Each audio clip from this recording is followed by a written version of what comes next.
नमस्कार, बोले भारत में आप सबका स्वागत है। मैं हूं प्रवीण सिंह। छत्तीसगढ़ में सावन की अमावस्या को हरेली का त्यौहार धूमधाम से मनाया जाता है।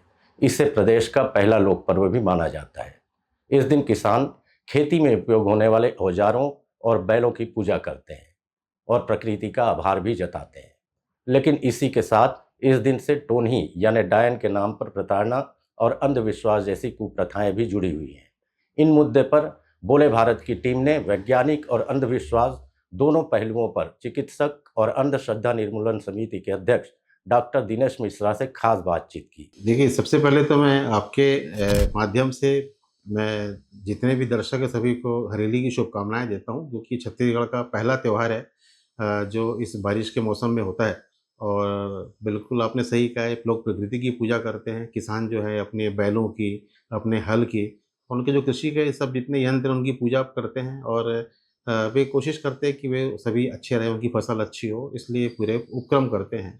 लेकिन साथ में चूँकि पहले बहुत सारी चीज़ें विकसित नहीं थी, चिकित्सा प्रणाली विकसित नहीं थी, उस समय इलाज विकसित नहीं था, उस समय संचार के साधन नहीं थे।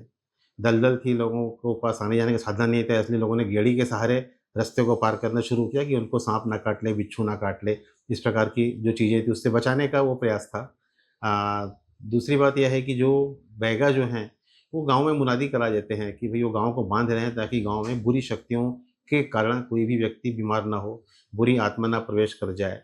उसी प्रकार एक और इसका एक पहलू है कि कुछ महिलाओं को हरेली की रात में जादू टोनने के शक में मारा गया है, उन्हें प्रताड़ित किया गया है कि क्योंकि एक यह भी मान्यता है कि जब ये अमावस्या की रात होती है, तब लोग शक्ति प्राप्त करने निकलते हैं, आसुरी शक्तियाँ या जादुई शक्तियाँ।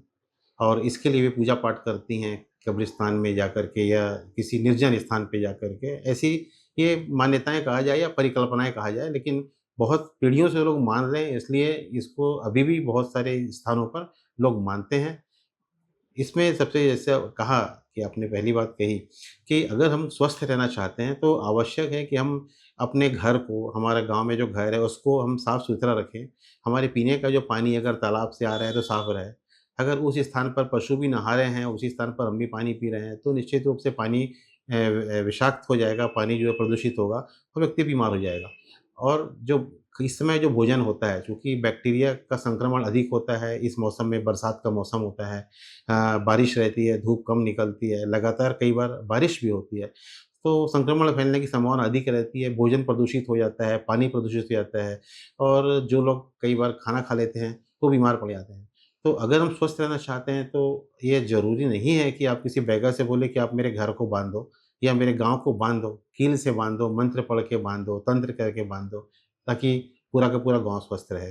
हर व्यक्ति अगर स्वस्थ रहने की ठानेगा, तो उसको पहले अपने आस-पास की साफ-सफाई करना पड़ेगा, अपने पशुओं के खाने का, खुद के खाने का, पीने का पानी साफ रखना पड़ेगा, मच्छर ना हो, क्योंकि मच्छरों से इस मौसम में मलेरिया बहुत होता है और छत्तीसगढ़ में आपने सुना है मलेरिया भी फैला हुआ है। डायरिया की बहुत सारी घटनाएँ होती हैं, परले दस्त की, क्योंकि जो लोग प्रदूषित पानी पीते हैं, प्रदूषित खाना खा लेते हैं, उनको डायरिया होता है। और एक पिछले समय की बात है, गाँव में एक महिला को इसलिए प्रताड़ित किया गया था कि उसने गाँव में डायरिया फैला दिया है, जबकि वास्तव में वह प्रदूषित पानी को पीने से हुआ था।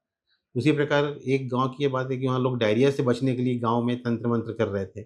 ऐसी बहुत अलग-अलग घटनाएँ लगातार आती हैं और जादू टोना के शक में जो महिला प्रताड़ना की घटना है, यह तो लगातार सामने आती हैं, क्योंकि एक मिथ है, एक अंधविश्वास है कि इस दिन जो महिलाएँ हैं, जिनको एक डायन कहते हैं कथित रूप से, वे शक्ति प्राप्त करने के लिए रात के अंधेरे में घर से बाहर निकलती हैं, अकेले में पूजा करती हैं और अलग-अलग प्रकार की अफ़वाहें हैं।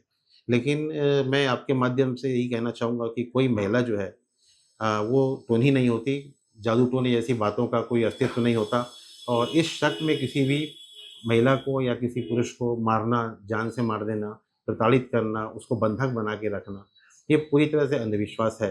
बीमारियाँ हैं वो किसी तंत्र मंत्र से नहीं होती हैं, किसी जादू टोने से नहीं होती हैं, किसी के बाण या मूठ मारने की जो बात होती है उससे नहीं होती हैं। उनके कारण अलग-अलग हैं, बैक्टीरिया हैं, वायरस हैं। अगर आप सही ढंग से रहेंगे, खाने-पीने का ध्यान रखते हैं, साफ-सफाई से रहते हैं, तो निश्चित रूप से आपको कीलों से, तंत्र मंत्र से किसी भी के भी घर को या गाँव को बाँधने की ज़रूरत नहीं पड़ेगी। इसे गाँव में सवनाही कहा जाता है, सावन आता है तो लोग गाँव बाँधने की प्रक्रिया शुरू कर देते हैं। लेकिन उसके बाद भी आप देखिए कि कितने गाँव में अभी मलेरिया का प्रकोप है, कितने गाँव में डायरिया होता है, लोग बीमार पड़ते हैं, वायरल फीवर अभी है, वायरल कंजंक्टिवाइटिस हो रहा है। तो साफ-सफाई से रहना एक हमारा प्रमुख उद्देश्य रहना चाहिए और किसी भी अंधविश्वास में ना पड़े। देखिए, नीम से वायु शुद्ध होती है, यह एक साइंटिफिक सत्य है, लेकिन नीम के अब जो पेड़ है वो लगे रहे, उसमें से अगर वायु निकल रही है और अगर पत्तियों से हवा निकल रही है और पत्तियों को कि हम पढ़ते आ रहे हैं कि पत्तियों के माध्यम से जो पौधे हैं वो शोषण करते हैं। लेकिन अगर आप उस पत्ती को, उस डंगाल को आप काट देते हैं और उसको अपनी मोटरसाइकिल में लगाकर घूमते हैं या ट्रक में लगा के घूमते हैं, ट्रैक्टर में लगा के घूमते हैं या घर के बाहर टाँग देते हैं, तो उससे हवा नहीं शुद्ध होती है। यह एक प्रकार का भ्रम है और कोशिश करना चाहिए कि हम पूरे के पूरे झाड़ों को इस मौसम में काटने की जगह हम नीम के पौधे का ही पौधारोपण करें, गाँव में जितने अधिक से अधिक हरियाली हो सके उसको बढ़ाने का प्रयास करें।